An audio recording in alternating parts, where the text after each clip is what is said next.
In my first video, there is some criticism of Dhruv Rathee, but remember that this criticism is just a difference of opinion. It absolutely does not mean that I am targeting all the work of Dhruv Rathee and the Deshbhakt with criticism.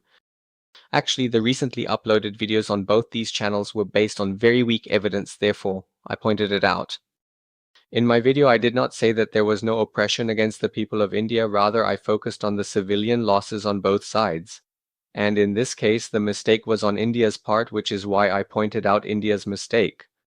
Because when you cross any country's border like this, you are violating international laws, and the other country has every right to defend itself. When terrorism happens in Pakistan, Pakistan counters it instead of blaming India. Although India's involvement is often present in such cases, for example, when Pakistan caught Kulbhushan Yadav, India initially denied it but later accepted it. Similarly, when India was not admitting the loss of its jets, international media exposed the truth. That's why we should talk based on facts, not create baseless content.